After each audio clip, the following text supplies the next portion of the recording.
Renaissance, c'est le projet le plus légitime de chaque humain, de chaque jeune. C'est sentir que tu es valable, de ne pas écouter la langue de médisance surtout.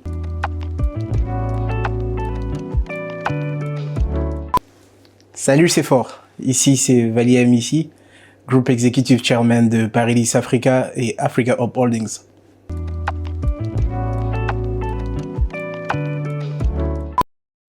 Le moment, moi, je trouve que mon rêve, ou mes rêves sont devenus une mission, c'est quand je regardais la face des gens qui ont commencé à croire en moi, premièrement, les gens à qui on a apporté espoir, en voyant que le slogan, le rêve, ce qui était comme parole hier, s'est transformé en réalité.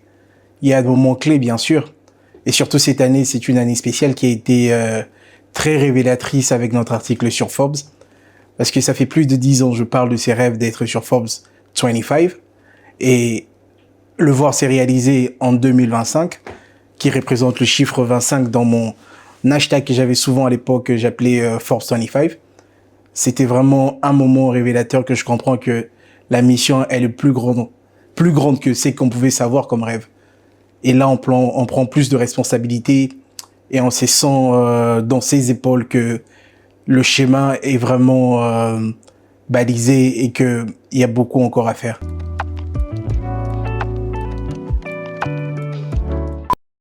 Bien sûr, l'invisible a toujours été quelque chose qui nous conduit. Dans toute trajectoire, il faut d'abord croire à ce que personne ne voit.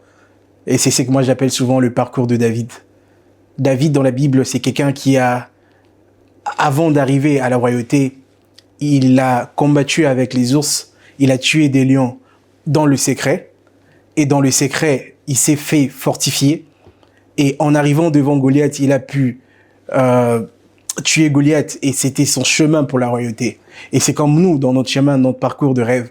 Et que l'invisible a toujours été la signifiance d'où on venait, quoi. Et aujourd'hui, le respect, la notoriété et l'accomplissement de nos rêves, la construction de nos entreprises, ça nous fait croire que tout ce qui est invisible même aujourd'hui, demain, on saura l'accomplir.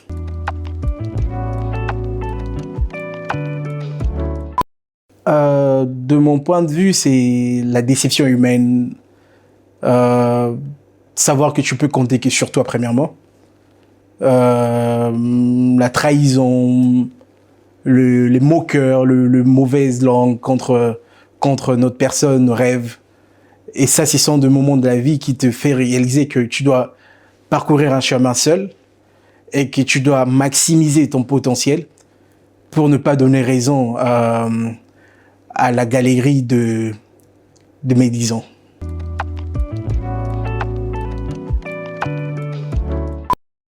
Épreuve en opportunité, je dirais, c'est d'abord la force intérieure de soi et sa foi.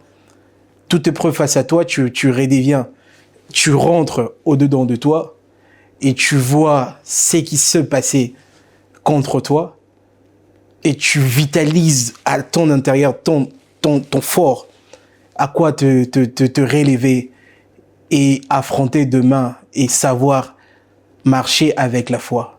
Et surtout, mettre toute sa foi, toute sa croyance en Dieu.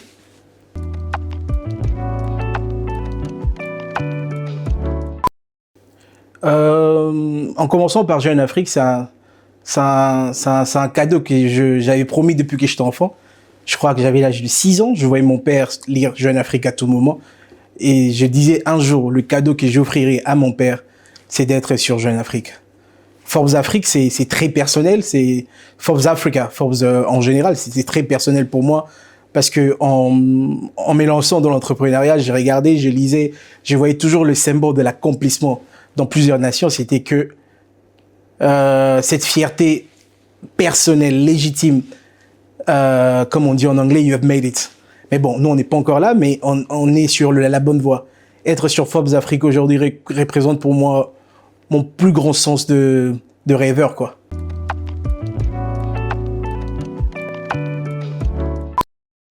Il y a des projets en préparation, surtout avec plusieurs projets qu'on a en main. On a aujourd'hui la FECONET, nous avons la Chambre de commerce Égypte RDC, nous avons la DRC Aviation Week l'année prochaine.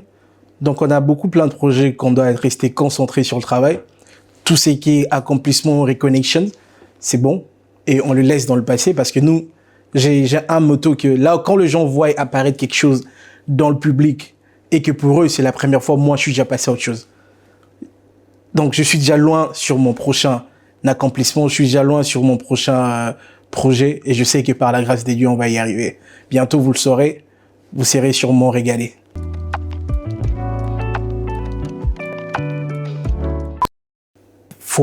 La foi. Valia Missi, c'est la foi d'abord. Ça, tout le monde le sait. Valia Missi, c'est la persévérance. Et Valia Missi, c'est rien n'est impossible. Mot de la fin, beaucoup de courage, beaucoup de persévérance, beaucoup de passion à tout le monde. Croire surtout en son rêve. Ne laisse personne te décourager. Ne laisse personne te dire que tu n'as pas une chaise dans une table. C'est pour cela qu'aujourd'hui, on est dans le projet Renaissance. Renaissance, c'est le projet le plus légitime de chaque humain, de chaque jeune. C'est sentir que tu es valable, de ne pas écouter la langue de médisance surtout. Il y a une table d'ailleurs dont la chaise t'attend pour 2 mètres. Il y a une porte qui n'attend que toi pour toquer. Et il y a un chemin qui n'attend que toi pour être découvert. Donc, vas-y et fonce. C'est fort.